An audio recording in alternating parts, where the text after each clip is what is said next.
We begin with an unsettling scene. A man runs desperately while being chased by a vehicle. Exhausted, he falls to the ground, and without mercy, the driver gets out of the car with a shotgun and executes him in cold blood. Next, we meet the protagonists, a family made up of Mark, his wife Mary, their son Brendan, and the family dog Harris. They are all heading to their vacation home with the intention of getting away from their routine. They make a stop at a gas station where they are greeted by the attendant, who recognizes them from previous visits and offers his condolences for the recent death of the couple's daughter in a tragic accident. While Mark talks with him, Mary realizes that Brendan has wandered off toward a clearing in the woods.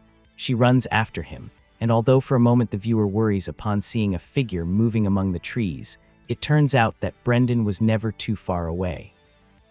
After continuing the trip, they finally arrive at the cabin. Mark shows a somber expression when he finds some tiny crocodile toys that belonged to his deceased daughter. That night, the family goes out for a walk, but they come across a car that stops and sinisterly points its headlights at them. When Mark approaches, the vehicle drives away without explanation. Although the incident seems strange to them, they decide not to give it much importance. Later, after putting Brendan to bed, Mark and Mary try to reconnect intimately, but she breaks down in tears, still devastated by the loss of her daughter.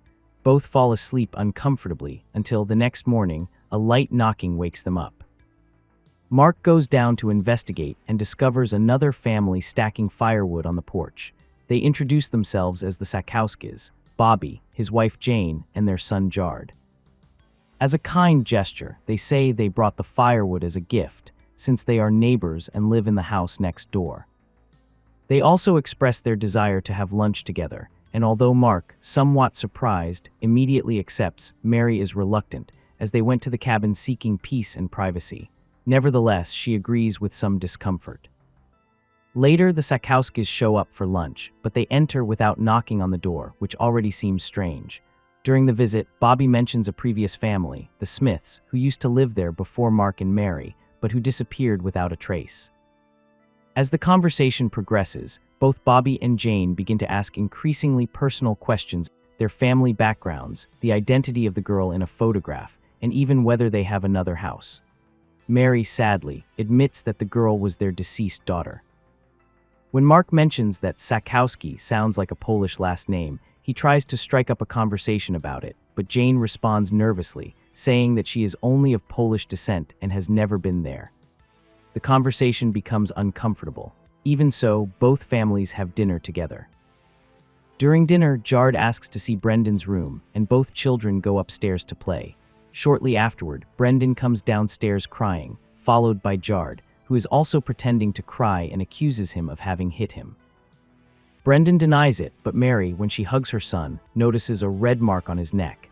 Suspecting that something is wrong, she and Mark decide to end the evening. Bobby tries to downplay the incident by saying that they were just kids playing, but Mark insists that they leave. Finally, the Sakowskis depart, although Bobby insists on wanting to see them again, which provokes Mark's annoyance. After they leave, Mark angrily smashes the flower vase that Jane had given him. Unbeknownst to him, Bobby watches him eerily from outside the window. Later that night, Mark tells Mary that he does not feel safe and that he would prefer to return to the city. He informs her that his brother Toby will be coming to the cabin soon. Mary objects since her intention in coming was to heal the family bond after the loss of their daughter. Afterward, both begin to pick up the pieces of the broken vase when the dog starts barking. Mark lets him out to relieve himself, but shortly afterward a gunshot is heard coming from the woods.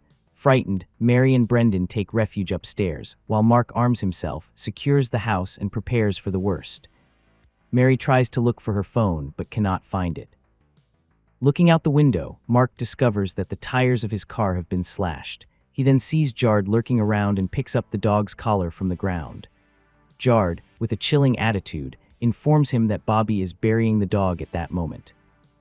He then throws a stone that breaks a window and another that misses its mark. Although some might think that Mark should have reacted more violently, he decides to let the boy go. Back inside the house, he discovers that one of the stones thrown by Jard was his phone, now destroyed.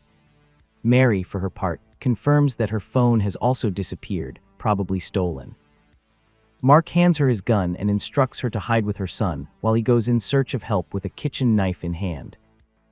In the cabin, Jard, the little sociopath, is already inside, playing video games. It is soon revealed that Bobby has also entered and has captured Mark, using him as bait to lure Mary and Brendan. The intruders seat the family in the living room, and while Bobby briefly steps away, Jane confesses that Jard is not her son, but her brother.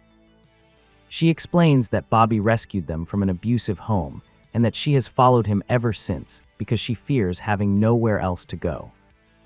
When Bobby returns, he reveals that his real name is not Bobby, but Mark, and that he, Jane, and Jard have devoted themselves to stealing identities in order to survive. His new objective: to usurp the life of Mark, Mary, and Brendan. However, his plan is interrupted when Toby, Mark's brother, appears. In order not to raise suspicion, Bobby and Jane receive him while pretending normality, hiding the hell that has been unleashed in the house. Meanwhile, the little psychopath keeps Brendan hostage upstairs. After an uncomfortable meeting with the Sakowskis, Toby excuses himself to look for his belongings in the car, at which moment Bobby suddenly shoots him, provoking Mark's fury. Mark challenges him to try it again, but Mary reminds him that he still has a son and a wife to live for. Next, a confusing montage is shown in which the protagonists seem to be leading an unsettlingly normal life. There is even an intimate scene between them, which makes it seem as though they have somehow escaped their nightmare. However, it is soon revealed that Bobby, Jane, and Jard have been watching them the whole time. At gunpoint, they force them to act out that perfect life they long to imitate once they have eliminated them. Later, Jane and Jard leave the room because she wants to try on Mary's dresses. Taking advantage of their absence, Bobby strikes Mark with the butt of his shotgun and forces him to witness how he attempts to rape his wife. Mary, feigning submission for a moment, stabs him in the chest. At the same time, Mark manages to knee him in the face, and together they manage to snatch the weapon away from him. But things do not end there. The boy appears holding Brendan at gunpoint. Thus, once again, the family is forced to surrender and sit with them in the living room. Surprisingly, Bobby survives the stabbing, while Jane appears wearing one of Mary's outfits. The situation becomes even more disturbing when both begin to call each other Mark and Mary. Then Bobby pulls out a newspaper clipping and reveals that, since he read about the tragic death of the couple's daughter, he has been searching for them. He considers them the perfect family whose identity they want to steal. When Jard approaches Mark while reloading his gun, Mark takes advantage of the moment to snatch it away and accidentally shoots Bobby in the leg. He then points it at Jane and demands that she hand over the shotgun. She refuses, but when Mary makes the same request, though in a kinder way, she complies. Bobby, on the other hand, refuses to surrender. He prepares to attack again, so Mark shoots and kills him. In the next scene, an ambulance takes away Bobby's lifeless body, while the police arrest Jane. The two women exchange a brief look before the police car takes her away.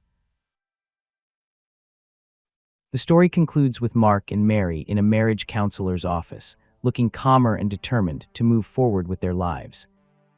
This film is a tense, disturbing, and highly atmospheric domestic thriller that intelligently explores the vulnerability of the concept of the perfect family.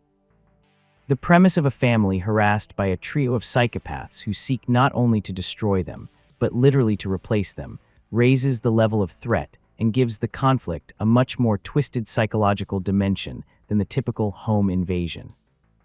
The most unsettling aspect of the story is not the explicit violence, although it is present and brutal, but the mental game that the villains play with their victims, forcing them to perform an idealized version of their lives in order to later assume that identity.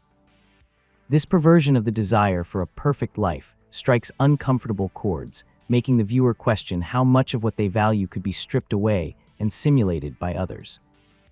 The montage in which the protagonists seem to lead a normal life while being watched adds a layer of oppressive surrealism.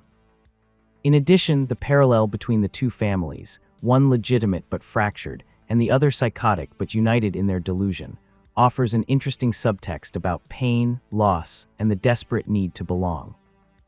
Although some moments may be difficult to watch due to their emotional and physical rawness, The narrative holds together thanks to constant tension, strong performances, and a restrained but effective staging. The ending, although somewhat conventional, offers an emotional closure that suggests that even after the most devastating trauma, there is a possibility of rebuilding.